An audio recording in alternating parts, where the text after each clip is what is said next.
Mnoho lidí stráví roky ve víře, že by se jejich život konečně stal snazším, kdyby se jen pár lidí kolem nich změnilo. Kdyby se milovaná osoba stala zodpovědnější. Kdyby přítel dělal lepší rozhodnutí. Kdyby člen rodiny konečně pochopil, co se jim celou dobu snaží říct, a tak věnují obrovské množství času a emocionální energie bitvě, kterou nikdy nemohou skutečně vyhrát. Přehrávají si v mysli rozhovory, hledají dokonalá slova, nabízejí rady, o které nikdo nežádal, nesou starosti, které jim nepatří. Pak se jednoho dne rozhlédnou a všimnou si něčeho znepokojivého. Lidé, které se snažili změnit, jsou z velké části stejní, ale oni sami jsou vyčerpaní. Stoikové to chápali dávno předtím, než to začala popisovat psychologie. Nejrychlejší způsob, jak ztratit svůj klid, je vložit ho do rukou jiného člověka. V okamžiku, kdy vaše štěstí závisí na volbách, zvicích nebo růstu někoho jiného, vzdáváte se moci nad svým vnitřním světem. Přesto si většina lidí nikdy neuvědomí, že to dělají. Nazývají to pomáháním. Nazývají to péčí. Nazývají to láskou. Ale pod tím vším se skrývá tichý boj proti samotné realitě. Boj, který pomalu vysává pozornost, energii a klid z jediného života, který mohou skutečně řídit. To, co dělá tento vzorec tak nebezpečným, je to, že na začátku zřídka kdy vypadá škodlivě. Vypadá to jako zodpovědnost. Vypadá to jako loajalita. Vypadá to jako soucit. Přesto se někde na cestě zájem mění v připoutanost. Péče se mění v kontrolu. A aniž by si to člověk uvědomoval, může strávit roky čekáním, až se život někoho jiného stane přijatelným, než si dovolí naplno žít ten svůj. Většina lidí neučiní vědomé rozhodnutí, strávit roky snahou, změnit lidi kolem sebe. Zřídka to začíná jako mise. Začíná to jako starost. Někdo, na kom vám záleží, neustále dělá rozhodnutí, která se zdají, že mu ubližují. Někdo neustále opakuje stejné chyby, navzdory následkům. Vidíte potenciál, který nevyužívají. Příležitosti, které ignorují. Zvyky, které se zdají, že je vedou špatným směrem. Protože vám na nich záleží, dáváte pozor. Protože dáváte pozor, začnete nabízet rady. Zpočátku to působí neškodně. Návrh tady, rozhovor tam, připomenutí, postřeh, jemné postrčení směrem, který se zdá být ten správný. Záměr je obvykle upřímný. Není v tom žádná touha kontrolovat. Jen naděje, že se někdo, koho si ceníte, vyhne zbytečné bolesti. Přesto mnoho vzorců, které nás nakonec vyčerpají, nepřichází v podobě destrukce. Přicházejí maskované jako ctnosti. Zodpovědnost se stává vměšováním. Soucit se stává posedlostí. Starost se stává břemenem, které tiše přetváří způsob, jakým prožíváte svůj vlastní život. To, co stěžuje rozpoznání tohoto vzorce, je to, že se často zdá být morálně ospravedlnitelný. Péče o lidi je obecně považována za dobrou věc. Dávat pozor na ostatní je vnímáno jako projev loajality a lásky. Málo kdo se zastaví, aby prozkoumal skrytý předpoklad pod tímto instinktem. Předpoklad, že váš klid se zlepší, když se zlepší ten druhý. Ne okamžitě, ne vědomně, ale postupně mysl začíná tyto dvě věci spojovat dohromady, pokud se stanou zodpovědnějšími. Život bude snazší. Pokud budou disciplinovanější, bude méně stresu. Pokud si budou více vědomi sami sebe, bude méně konfliktů.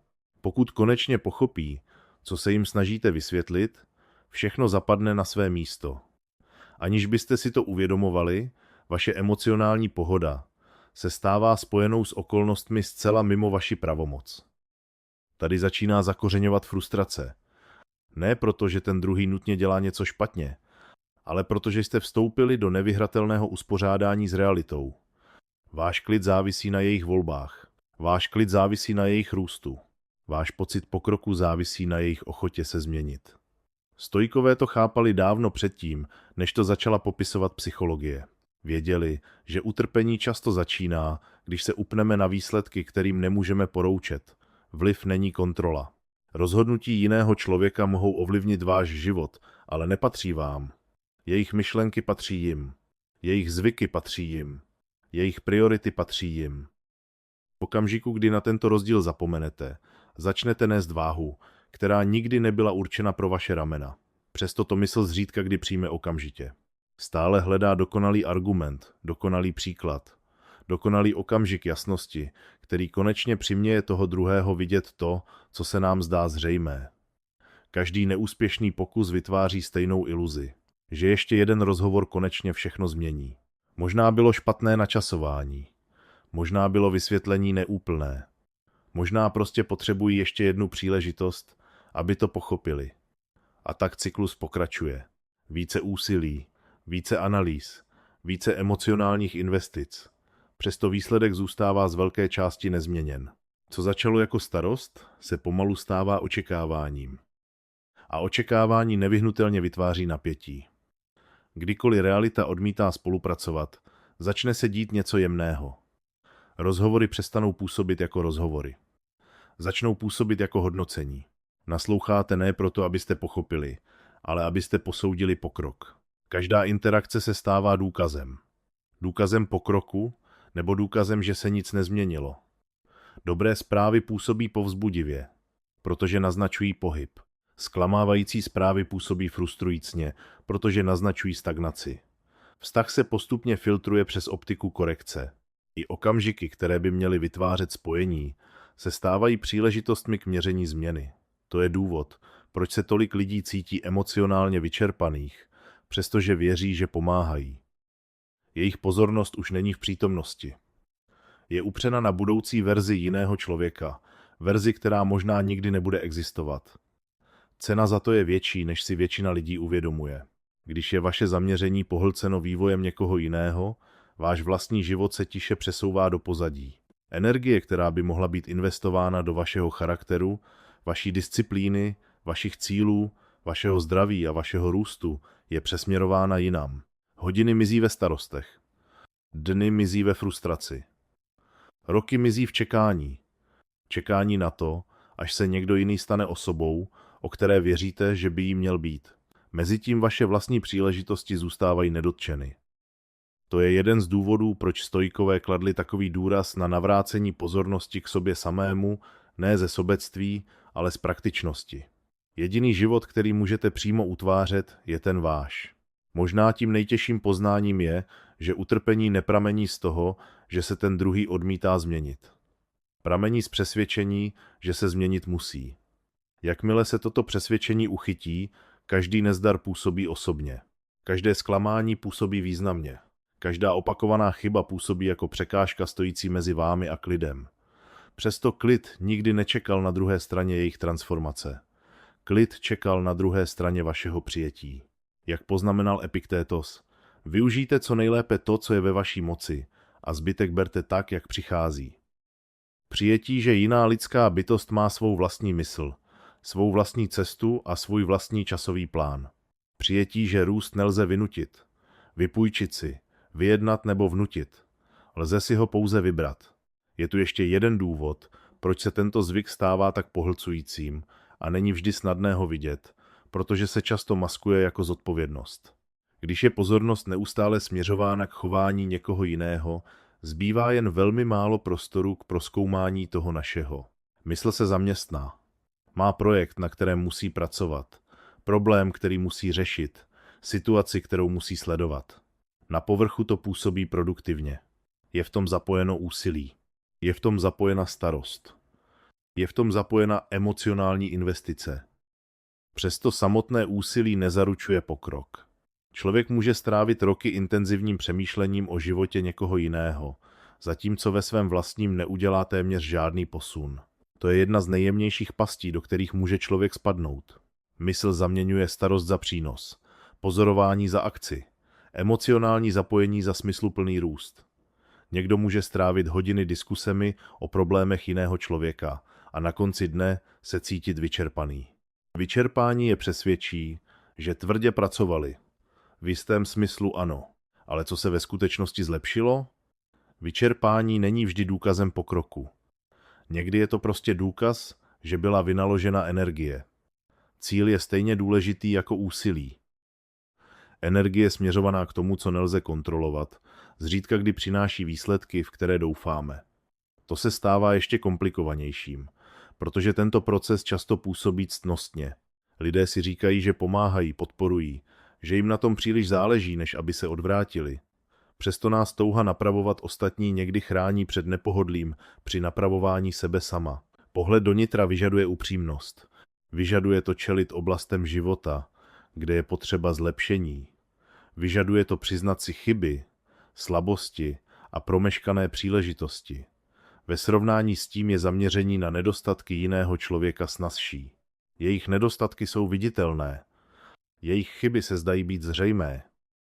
Jejich problémy vytvářejí příběh, který odvádí pozornost od práce, která skutečně patří nám. Pokud s vámi tyto myšlenky rezonují, zvažte odběr, abyste se mohli neustále vracet k principům, které po staletí pomáhaly lidem posilovat charakter, proplouvat nejistotou a vidět život jasněji. Někdy může jediný hluboce promyšlený poznatek změnit směřování celého života. To je jedna z nejjemnějších psychologických pastí, do kterých může člověk spadnout. Mysl zaměňuje starost za přínos. Zaměňuje pozorování za akci. Zaměňuje emocionální zapojení za smysluplný růst. Někdo může strávit hodiny přemýšlením o rozhodnutích člena rodiny, diskusemi o problémech přítele nebo starostmi o budoucnost partnera. Na konci dne se cítí duševně vyčerpaní. Vyčerpání je přesvědčí, že tvrdě pracovali. V jistém smyslu ano. Ale co se ve skutečnosti zlepšilo? Vyčerpání není vždy důkazem pokroku. Někdy je to prostě důkaz, že byla vynaložena energie. Cíl je stejně důležitý jako úsilí. Energie směřovaná k tomu, co nelze kontrolovat, zřídka kdy přináší výsledky, v které doufáme. To se stává ještě komplikovanějším, protože tento proces často působí ctnostně. Člověk si říká, že pomáhá. Říká si, že je podporující. Říká si, že mu na tom příliš záleží, než aby od problému prostě odešel. Tato vysvětlení mohou být částečně pravdivá, ale mohou také skrývat něco hlubšího. Touha napravovat ostatní někdy poskytuje ochranu před nepohodlím při napravování sebe sama. Pohled do nitra vyžaduje upřímnost. Vyžaduje to čelit oblastem života, kde je potřeba zlepšení. Vyžaduje to přiznat si chyby, slabosti a zanedbané příležitosti. Takové zkoumání může být nepříjemné. Může odhalit věci, které bychom raději neviděli. Ve srovnání s tím je zaměření na nedostatky jiného člověka snazší. Jejich nedostatky jsou viditelné. Jejich chyby se zdají být zřejmé. Jejich problémy vytvářejí příběh, který odvádí pozornost od oblastí života, kde je vyžadována skutečná osobní práce. To neznamená, že starost o druhé je špatná. Problémem není soucit. Problémem je nerovnováha. Je rozdíl mezi péčí o někoho a tím, že jím jste pohlceni. Jedno pochází ze štědrosti. To druhé často pochází z připoutanosti. Když převezme kontrolu připoutanost, růst jiného člověka začne působit důležitěji než ten náš. Jejich volby určují naši náladu. Jejich pokrok určuje náš optimismus. Jejich nezdary určují naši frustraci. Postupně dochází k podivnému obratu. Osoba, která se snaží pomoci, se stává emocionálně závislou na výsledcích, které nemůže ovlivnit. Místo aby posilovala svůj vlastní základ, tráví své dny monitorováním toho cizího. Zevnitř to působí ušlechtile, ale následky jsou často destruktivní. To, co dělá tento vzorec obzvláště nebezpečným, je to, že může pokračovat roky, aniž by přitáhl pozornost. Mysl si na něj zvykne. Strach působí normálně. Monitorování působí normálně. Neustálá analýza působí normálně. Časem se tyto zvyky prolnou s každodenním životem, až se přestanou zdát neobvyklé. Přesto se pod povrchem zanedbává něco důležitého. Osobní růst vyžaduje trvalou pozornost. Charakter se neposiluje náhodou. Disciplína se nerozvíjí s božným přáním. Jak si sám připomněl Marcus Aurelius, máte moc nad svou myslí, ne nad vnějšími událostmi. Uvědomte si to a najdete sílu. Jasnost nevzniká z nekonečného pozorování jiných lidí. Tyto věci vyžadují přímé zapojení do vlastního života. Vyžadují úsilí směřované dovnitř spíše než ven. Každá hodina strávená řízením cesty někoho jiného je hodinou nedostupnou pro tu vaši. Pod tím vším se skrývá odhalující otázka. Kdyby se veškerá energie, v současnosti investovaná do změny jiného člověka, najednou vrátila, kam by šla, většina lidí instinktivně zná odpověď. Šla by na nedokončené cíle. Šla by na zanedbané zvyky. Šla by na zdraví, učení, vztahy, smysl a růst. Šla by na části života, které tiše čekají na pozornost, zatímco mysl zůstává zaměstnána jinde. Toto zjištění může být nepříjemné, protože odhaluje těžkou pravdu. Někdy je důvodem, proč se problémy jiného člověka zdají tak důležité, to, že nás rozptylují od výzev, kterým jsme se my sami ještě nerozhodli čelit. Stoikové často zdůrazňovali, že pozornost je jedním z nejcennějších zdrojů, které člověk vlastní. Kam směřuje pozornost, tam následuje život. Cokoliv dostává opakované zaměření, postupně formuje vnímání, emoce a chování. Pokud je pozornost neustále investována do voleb jiného člověka, pak se velká část života organizuje kolem okolností mimo osobní kontrolu. Ale když se pozornost vrátí k tomu, co lze skutečně ovlivnit, něco se změní. Mysl se stane méně roztříštěnou. Energie se stane účelnější. Nekonečný cyklus pozorování a frustrace začne slábnout, co se dříve zdálo jako zodpovědnost, se začne odhalovat jako něco úplně jiného. Ne zlomyslnost, ne sobectví, prostě vyhýbání se v úctyhodném převleku. A jakmile je tento převlek rozpoznán, stává se mnohem těžším zaměnit neustálou starost za smysluplný pokrok. Možná to je důvod, proč se zášť tak často objevuje tam, kde se kdysi zdálo, že láska je dominantní silou. Nepřichází to náhle. Neoznamuje se to. Vyvíjí se to tiše v pozadí, zatímco člověk nadále investuje čas, úsilí, pozornost a emocionální energii do změny někoho, kdo se nerozhodl změnit.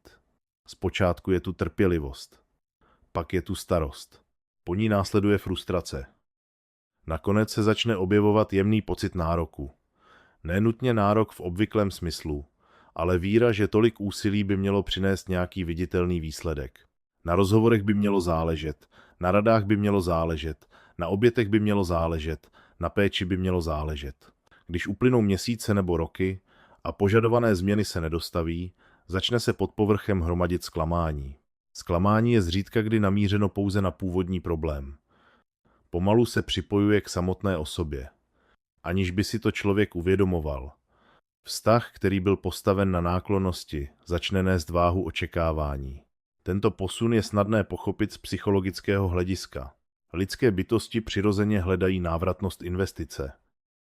Kdykoliv se do něčeho vloží čas, energie nebo emoce, mysl začne hledat důkazy, že investice stojí za to, tato tendence plní v mnoha oblastech života užitečný účel. Úsilí často přináší výsledky. Disciplína posiluje tělo. Praxe rozvíjí dovednosti. Důsledné jednání posouvá cíle vpřed. Ale vztahy fungují jinak. Růst jiného člověka se neřídí stejnými pravidly. Neexistuje žádná přímá korelace mezi množstvím úsilí, které investujete, a množstvím změny, kterou oni vytvoří.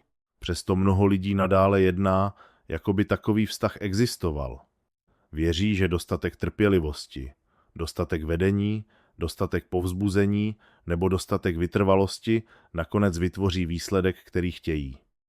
Když realita odmítá spolupracovat, přirozeně následuje frustrace, protože mysl bojuje s přijetím toho, že některé výsledky si prostě nelze koupit úsilím. Většina lidí nereaguje dobře na život za těchto podmínek. I jednotlivci, kteří se chtějí upřímně zlepšit, potřebují prostor, aby zůstali lidmi. Potřebují prostor, aby dělali chyby, učili se vlastním tempem a dospěli k závěrům prostřednictvím vlastního porozumění. Neustálé hodnocení vytváří napětí, protože transformuje vztah v něco, co připomíná pracovní hodnocení. Každá akce se zdá být sledována, každé rozhodnutí se zdá být měřeno, každý nezdar se zdá být zaznamenán. Postupem času to vytváří emocionální odstup, ne nutně proto, že by tam bylo nepřátelství, ale proto, že je tam nepohodlí. Jen málo lidí si užívá pocit, že trvale zaostávají za očekáváními někoho jiného. Přirozenou reakcí je často stažení se.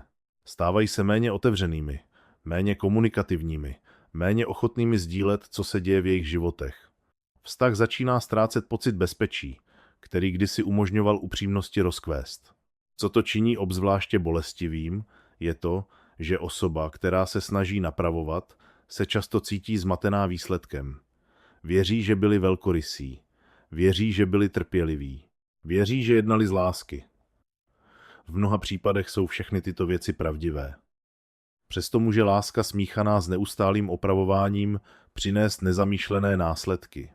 Problémem není přítomnost péče.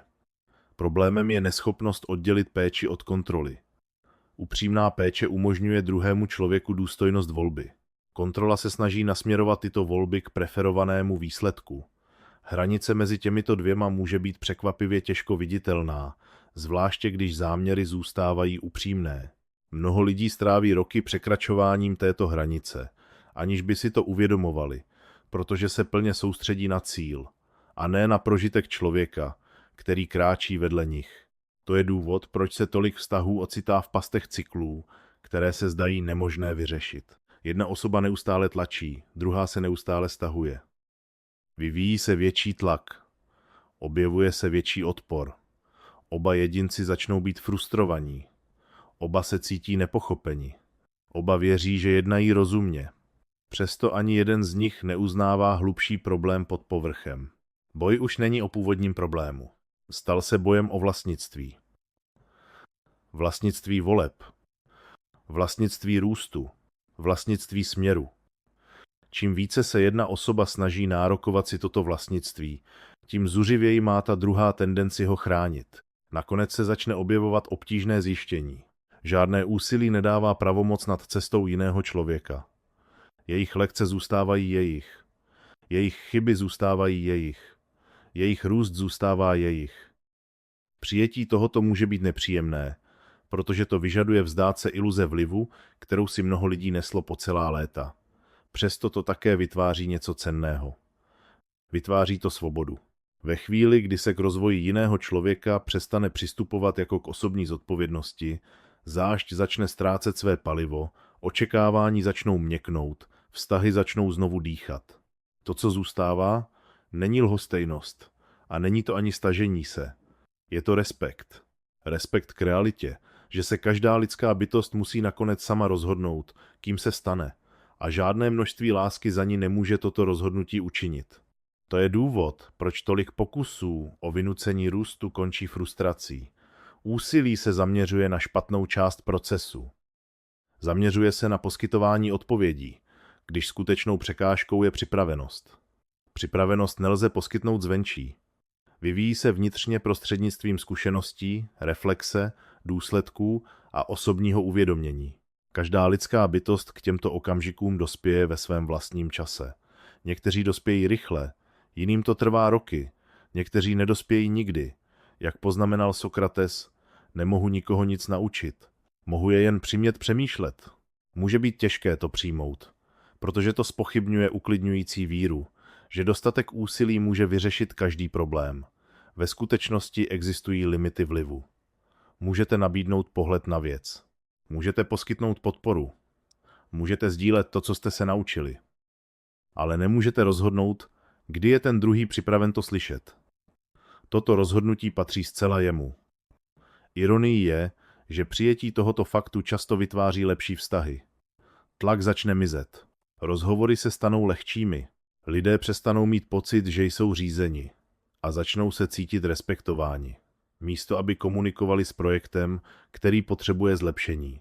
Komunikují s osobou, která přijímá jejich svobodu volby. Toto přijetí vytváří prostor. Někdy dokonce vytváří podmínky, kdy se růst stává pravděpodobnějším. Ne proto, že by na to někdo tlačil, ale proto, že odpor má menší důvod existovat. Lidské bytosti přirozeně chrání svou autonomii. Čím více se cítí kontrolovány, tím více ji brání. Čím více se cítí respektovány, tím více se často otevírají. Neznamená to stát se lhostejným. Neznamená to stáhnout péči nebo odmítnout pomoci, když je pomoc potřeba. Vedení má stále svou hodnotu. Na podpoře stále záleží. Moudrost sdílená ve správný okamžik může změnit život. Rozdíl je v tom, že vedení je nabízeno bez připoutanosti. Podpora je poskytována bez požadavků. Moudrost je sdílena bez trvání na tom, aby byla přijata.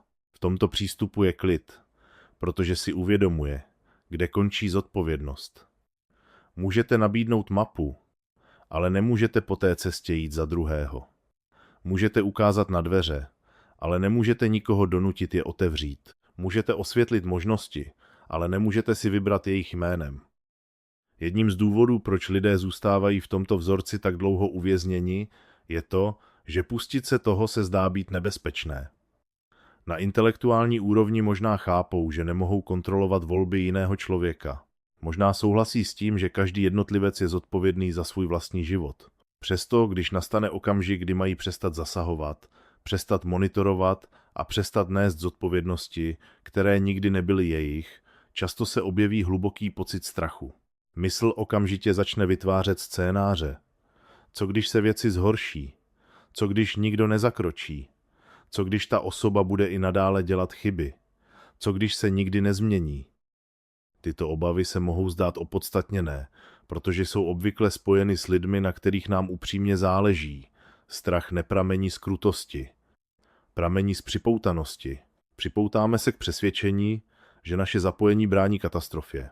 A kvůli tomuto přesvědčení se ústup zdá být téměř nezodpovědný. Problém je v tom, že tento strach často zveličuje náš skutečný vliv. Tiše předpokládá, že jsme za rozvoj jiného člověka mnohem zodpovědnější, než ve skutečnosti jsme. Předpokládá, že jejich pokrok závisí především na našem úsilí. Předpokládá, že bez našeho vedení, připomínek, korekcí a neustálé pozornosti se všechno začne rozpadat. Přesto, když se toto přesvědčení upřímně prozkoumá, dává nám roli, kterou žádná lidská bytost nikdy neměla nést. Vkládá budoucnost jiného člověka na naše ramena. Mění to starost v povinnost a péči v management. Časem se tato váha stává obrovskou. Ne proto, že by život byl ve své podstatě těžký, ale proto, že jsme si přidali zodpovědnosti, které nám nepatří. Začínáme nést několik životů najednou, zatímco bojujeme s řízením toho našeho. To vytváří důležité zjištění. Problémem není nedostatek energie. Většina lidí má mnohem více energie, než si uvědomuje. Problémem je to, kam tato energie směřuje. Energie následuje pozornost. Pozornost následuje prioritu. Pokud je pozornost trvale zaměřena na chování ostatních, pak se osobnímu růstu přirozeně dostává méně pozornosti. V dni je jen určitý počet hodin, jen tolik mentální kapacity. V každá chvíle strávená snahou řídit rozhodnutí někoho jiného je chvílí nedostupnou pro zlepšení vašich vlastních. Jak napsal Seneca, není to tak, že máme krátký čas k životu, ale že ho hodně promarníme. To je důvod, proč tolik lidí cítí, že uvízli, i když se neustále cítí zaneprázdněni. Jejich úsilí je upřímné, ale je zaměřeno na cíl, který nemohou skutečně ovlivnit. Stoikové chápali tento rozdíl s pozoruhodnou jasností. Uznali, že smysluplné zlepšení začíná u sebeřízení. Než se pokusíte utvářet svět kolem sebe, musíte se naučit utvářet své vlastní reakce. Předtím, než budete opravovat zvyky jiného člověka, musíte prozkoumat ty své. Předtím, než si budete dělat starosti s disciplínou někoho jiného, musíte posílit svou vlastní disciplínu. To nebylo nikdy prezentováno jako akt sobectví. Právě naopak. Bylo to uznání reality. Oblast, kde úsilí důsledně přináší výsledky, je oblast, kde máte pravomoc, mysl, charakter, činy, které si každý den vybíráte. Tyto patří vám. Mohou se rozvíjet, vylepšovat, posilovat a zlepšovat neustálým úsilím. Tam sídlí pokrok. Představte si, že vezmete veškerou energii, kterou v současné době trávíte snahou řídit život jiného člověka, a přesměrujete ji do svého vlastního rozvoje. Představte si, že tuto pozornost investujete do zdraví, učení, smyslu, emoční stability, disciplíny a smysluplné práce. Představte si, co se stane po 1 roce. Pak si představte 5 let, pak 10. Ten rozdíl je těžké ignorovat. 10 let strávených pokusy o transformaci jiného člověka může přinést málo nebo nic. 10 let strávených zdokonalováním sebe sama téměř zaručuje viditelnou změnu. Dovednosti se zlepšují, charakter se prohlubuje, sebedůvěra roste, příležitosti se rozšiřují, život se začíná ubírat jiným směrem, protože úsilí se konečně investuje tam, kde úsilí může přinést výsledky. Mnoho lidí však s tímto posunem váhá, protože to zpočátku působí nepříjemně. Když už pozornost není pohlcena problémy někoho jiného, může se objevit podivná prázdnota. Mysl najednou narazí na otevřený prostor. Je toho méně ke sledování, méně k analýze, méně k dělání si starostí. Pro někoho, kdo je zvyklý nést ostatní, může být toto ticho neznámé, někdy dokonce působí nesprávně. Nutkání vrátit se ke starým vzorcům se objevuje rychle. Nutkání kontrolovat, radit, zasahovat a řídit začne znovu stahovat pozornost směrem ven. Toto je často okamžik, kdy začíná skutečný růst. Ne proto, že samotné nepohodlí je cenné, ale proto, že odhaluje, jak závislou se mysl stala na vnějších starostech. Schopnost zůstat v tomto nepohodlí je transformativní. Místo, abyste tento prostor okamžitě zaplnili problémy někoho jiného, začnete ho zaplňovat svými vlastními zodpovědnostmi. Ne sebekritickým způsobem, ale konstruktivním. Pozornost se postupně vrací k nedokončeným cílům, zanedbaným zvykům, osobním standardům, oblastem života, které tiše čekaly na péči a úsilí. Energie, která kdysi zmizela v nekonečném pozorování, začíná přinášet viditelný pokrok. Malá vylepšení se hromadí. Buduje se tempo.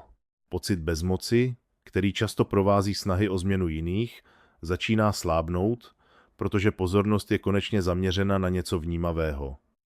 Zde dochází k hlubokému posunu. Přestanete měřit svou efektivitu, svou schopností ovlivňovat jiné lidi.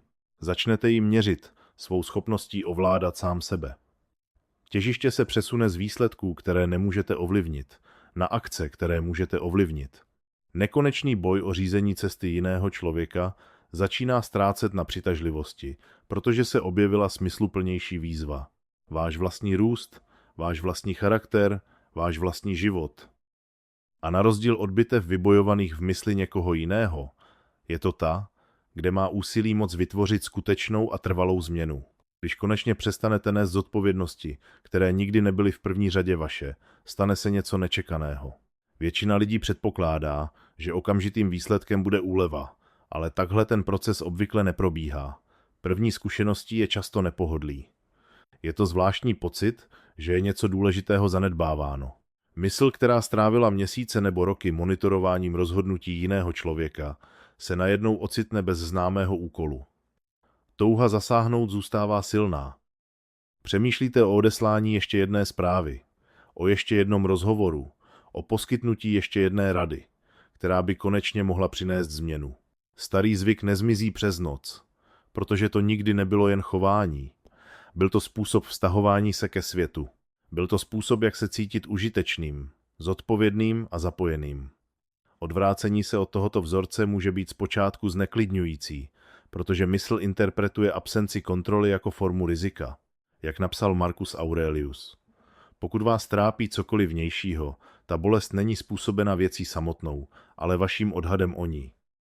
To nepohodlí je reálné, ale velká část z něj pochází z přesvědčení, že pustit se je nebezpečné, když ve skutečnosti to může být první krok ke svobodě.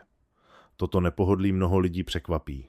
Očekávají, že svoboda bude okamžitě pohodlná. Přesto svoboda často přichází s nejistotou. Po dlouhou dobu měla pozornost kam jít. Vždy existoval problém k analýze, situace k předvídání nebo člověk, o kterého je třeba se starat. Toto neustálé zapojení vytvářelo pocit účelu, i když bylo vyčerpávající. Bez něj existuje prostor. A prostor se může zdát cizí. Mysl začne hledat něco k řízení, protože řízení se stalo zvykem. Chce se vrátit k povědomému cyklu pozorování, starostí a zásahů. Přesto, pokud odoláte tomuto impulsu byť jen na chvíli, začne se odhalovat něco zajímavého. Svět se nezhroutí. Katastrofy, které jste si představovali, automaticky nepřijdou. Lidé, o které jste si dělali starosti, dál dělají svá vlastní rozhodnutí, stejně jako vždy. Život jde dál. Realita dál funguje bez vašeho neustálého dohledu. Jak se toto poznání usadí, v tichosti se odehraje další změna. Napětí, které dříve působilo normálně, začíná polevovat. Všimnete si toho nejdříve v maličkostech. Nekonečné mentální zkoušky začínají být méně časté. Trávíte méně času přehráváním rozhovorů ve vaší hlavě. Méně času vymýšlením argumentů, které nikdy nezazní. Méně času představováním si, jak by se ten druhý měl chovat. Mysl se stane klidnější, ne úplně tichou, ale tišší než dříve. Je tam méně odporu, méně tření, méně z toho vyčerpávajícího vnitřního boje, který pramení ze snahy kontrolovat výsledky, které nikdy kontrolovat nešlo. To, co kdysi spotřebovávalo obrovské množství energie, začíná ztrácet své sevření a na jeho místě se začíná objevovat něco cenného. Tím nejlepším slovem pro tuto zkušenost je prostor. Prostor myslet, prostor dýchat, prostor všimnout si aspektů života, které byly dříve skryty za neustálými starostmi. Když už pozornost není monopolizována cestou někoho jiného, přirozeně se začne vracet k přítomnému okamžiku. Věci, které se kdysi zdály nedůležité, se náhle stávají znovu viditelnými. Ráno se stává jen ránem místo příležitosti dělat si starosti. Rozhovor se stává jen rozhovorem místo hodnocení. Vztah se stává prožitkem, kterého se účastníte, a ne projektem, který řídíte. Tento posun se může zvenčí zdát jemný, ale vnitřně mění všechno. Mysl už nestojí v neustálé opozici vůči realitě a začíná se setkávat s realitou tam, kde skutečně existuje. To je místo, kde přijetí začíná odhalovat svůj skutečný význam. Mnoho lidí nesprávně chápe přijetí, protože si ho pletou se schvalováním. Předpokládají, že přijetí reality znamená souhlasit se vším, co se děje, nebo předstírat, že škodlivé chování je přijatelné. To není to, co znamená přijetí. Přijetí prostě znamená vidět jasně. Znamená to uznat, co je v současné době pravda, aniž byste požadovali, aby to bylo jinak, než si dovolíte klid. Člověk může přijmout realitu a zároveň dávat přednost tomu, aby se věci zlepšily. Člověk může uznat něčí chyby, aniž by se stal posedlým potřebou je odstranit. Přijetí není pasivita. Je to přesnost. Je to odmítnutí plýtvat energií hádkami s fakty, která už existují. Stoikové tomuto rozdílu rozuměli lépe než většina ostatních. Uvědomují si, že velká část lidského utrpení nepramení z reality samotné, ale z pokračujícího konfliktu s realitou. Mysl si vytváří obraz toho, jak by věci měly být, a pak tráví roky bojem s tím, co ve skutečnosti je. Tento konflikt odčerpává obrovské množství energie, protože realita má vždy poslední slovo. Žádné množství frustrace nezmění skutečnost. Žádné množství odporu nezmění přítomný okamžik. Přesto se lidé dál vyčerpávají v bitvách s okolnostmi, které už nastaly. Moudrost přijetí spočívá v uznání, že mír se stává možným v okamžiku, kdy si přestaneme plést odpor se silou. Co dělá toto zvláště silným je to, že přijetí často zlepšuje vztahy způsoby, kterými by neustálý zásah nikdy nemohl. Když se lidé už necítí souzeni, je snazší jim porozumět. Když už nemají pocit, že jsou řízeni, je snazší je ocenit. Jejich silné stránky se stanou viditelnějšími, protože pozornost už není zaměřena výhradně na jejich nedostatky. Jejich lidskost se stává snáze viditelnou, protože už nejsou srovnáváni s vymyšlenou verzí toho, kým by měli být. Vztah začíná existovat v přítomnosti spíše než v budoucnosti, která možná nikdy nepřijde. To vytváří pocit uvolnění, který mnoho lidí už roky nezažilo, a děje se i něco dalšího. Emocionální břemeno se stává lehčím. Ne proto, že by se lidé kolem vás najednou změnili, ale protože se změní váš vztah k jejich volbám. Přestanete se cítit zodpovědní za výsledky, které patří někomu jinému. Přestanete nést následky, které nejsou vaše. Přestanete měřit svou vlastní pohodu podle pokroku někoho jiného. Tento posun vytváří překvapivý pocit svobody. Energie, která byla kdysi uvězněna v cyklech starostí, se začíná vracet. Pozornost je znovu k dispozici. Život se začíná cítit méně přeplněný obavami, které vám nikdy skutečně nepatřily. Pozoruhodné je, že klid nikdy nečekal, až se někdo jiný stane jiným. Nikdy se neskrýval za jejich transformací, jejich uvědoměním nebo jejich zlepšením. Byl k dispozici celou dobu, zakrytý pouze vírou, že realita se musí změnit, než může existovat mír. V okamžiku, kdy tato víra začne slábnout, něco zásadního se změní. Boj ztrácí svůj účel. Neustálé napětí ztrácí své palivo. A v tom tichém prostoru, kde kdysi žil odpor, má konečně prostor vzniknout klidnější a stabilnější způsob života. Jednou z velkých ironií lidských vztahů je, že vliv se často stává nejsilnějším přesně v okamžiku, kdy ho přestaneme pronásledovat. Po léta se mnoho lidí vyčerpává snahou vést, přesvědčovat, opravovat a zlepšovat své okolí. Hledají lepší argumenty, lepší vysvětlení, lepší strategie.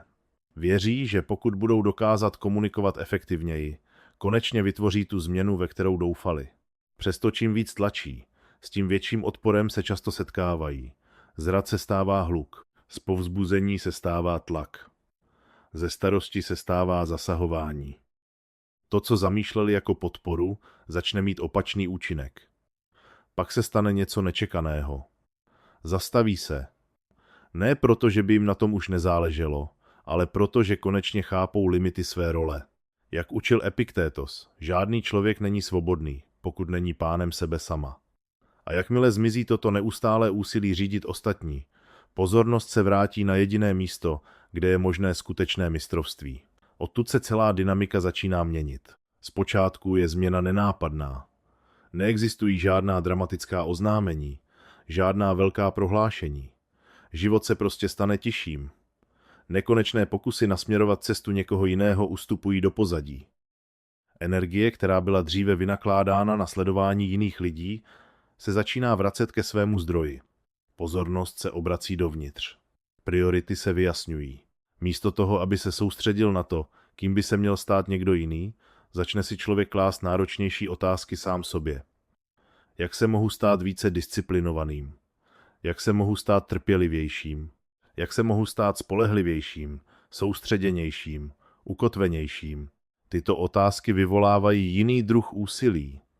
Na rozdíl od úsilí vynaloženého na řízení ostatních, toto úsilí přináší viditelné výsledky. Pokrok se neobjevuje v životě někoho jiného, ale ve vašem vlastním. Lidské bytosti si toho všímají více, než si většina lidí uvědomuje. Mohou ignorovat rady, ale věnují pozornost příkladům. Mohou se bránit pokynům, ale sledují chování. Sledují, jak někdo reaguje pod tlakem. Všímají si důslednosti. Všímají si disciplíny praktikované v tichosti po dlouhou dobu. Všímají si člověka, který se neustále posouvá vpřed, aniž by neustále vyžadoval uznání. Tato pozorování často probíhají bez diskuze. Nevyžaduje se žádné oznámení. Nepodává se žádná lekce. Lidé prostě vidí, co se děje. Srovnávají to se svými vlastními zkušenostmi a v pozadí jejich mysli se začíná něco rýsovat. Stává se to proto, že příklady v sobě nesou určitou důvěryhodnost, kterou slova samotná mají jen zřídka. Kdokoliv dokáže popsat princip. Kdokoliv dokáže vysvětlit, co by se mělo dělat. Žít podle těchto principů je jiné. Žít je vyžaduje závazek. Vyžaduje to opakování. Vyžaduje to ochotu stělesnit myšlenky dlouho předtím, než přinesou viditelné odměny. Když se lidé setkají s někým, kdo tuto práci skutečně odvedl, okamžitě ucítí ten rozdíl. Zpráva již neexistuje pouze v jazyce. Existuje v chování. Existuje ve zvicích. Existuje ve způsobu, jakým se tento člověk pohybuje běžnými okamžiky. Buduje se tichá autorita, když činy důsledně podporují slova, a tuto autoritu nelze vyrobit prostřednictvím přesvědčování. Stoikové tomuto dohloubky rozuměli. Uvědomovali si, že moudrost ztrácí velkou část své moci, když zůstává čistě teoretická. Filozofie nikdy neměla být něčím, o čem by se mluvilo do nekonečna. Měla se praktikovat. Charakter člověka byl důkazem. Jeho chování bylo důkazem. Jeho reakce na nepřízeň osudu odhalila mnohem víc, než by jakýkoliv projev kdy dokázal. To je důvod, proč stoikové trávili tolik času zkoumáním sebe sama, místo aby se snažili reformovat všechny kolem sebe. Věděli, že skutečný vliv začíná příkladem. Ne proto, že příklady zaručují výsledky, ale proto, že jsou jedinou formou vlivu, která respektuje svobodu jiného člověka a zároveň mu nabízí vedení. Když se tento posun stane konzistentním, často se stane něco zajímavého. Lidé, kteří dříve ignorovali rady, začnou sami klást otázky. Ne všichni, ne vždy, ale dostatečně často, aby si toho člověk všiml. Zvědavost se přirozeně objevuje tam, kde kdysi existoval odpor. Ten rozdíl je důležitý. Zvědavost otevírá dveře, tlak je zavírá. Když někdo přijde s vlastní otázkou, už nebrání svou pozici. Zkoumá možnosti, je vnímavý, má zájem. Dobrovolně se podílí na procesu. Tato ochota vše mění, protože růst, který je zvolen, Má tendenci vydržet mnohem déle než růst, který je vnucen. Mnoho lidí stráví roky tím, že se snaží vytvořit tento výsledek silou. Tlačí víc, když by měli ustoupit. Více vysvětlují, když by měli více předvádět. Jsou frustrovaní, když jejich snahy selžou, protože si pletou kontrolu s vlivem. Ta dvě slova nejsou stejná. Kontrola usiluje o poddajnost. Vliv inspiruje k zamyšlení. Kontrola se snaží nasměrovat jednání jiného člověka. Vliv jednoduše představuje příklad a umožňuje druhému, aby se rozhodl, co s ním udělá. Jedno vytváří závislost a odpor. To druhé zachovává autonomii a podporuje reflexi. Trvalá změna téměř vždy vzejde z té druhé cesty a ne z té první. Tato perspektiva vytváří hluboký pocit svobody. Přestanete nést zodpovědnosti, které vám nikdy nepatří. Přestanete se cítit povinni zachránit každého člověka před každou chybou. Přestanete věřit, že moudrost lze vynutit k existenci pouze vytrvalostí. Místo toho se zaměříte na to, abyste se stali typem člověka, jehož život odráží hodnoty, o kterých tvrdí, že v ně věří. Na té jednoduchosti je něco mocného. Odstraňuje to zbytečný boj a přesměrovává pozornost k tomu, co lze skutečně zlepšit. Nakonec ten nejsmysluplnější vliv zřídka pramení ze snahy lidi změnit. Pramení z toho, že jim ukážeme, co je možné. Pramení z toho, že žijeme tak, abychom tiše demonstrovali jinou cestu. Někteří si všimnou, někteří ne. Někteří budou zvědaví, jiní budou pokračovat tak, jak jsou. Tato část nikdy nebyla na vás, abyste o ní rozhodovali. Co zůstává na vás, je příklad, který dáváte, charakter, který si budujete a život, který žijete. A když o tyto věci usilujete s upřímností a důsledností, často mluví mnohem jasněji, než by to dokázala jakákoliv rada. V okamžiku, kdy přestanete nosit životy, u kterých nikdy nebylo vaše je nosit, stane se něco mimořádného. Vaše ruce se uvolní, vaše mysl se vyjasní. Vaše energie se vrátí na to jediné místo, kde vždy měla moc vytvořit skutečnou změnu, k vašemu vlastnímu životu. Ostatní lidé budou nadále dělat svá rozhodnutí, kráčet po svých cestách a učit se ze svých lekcí ve svém vlastním čase. Ale vy se už nemusíte ztrácet tím, že budete čekat na to, až se stanou někým jiným.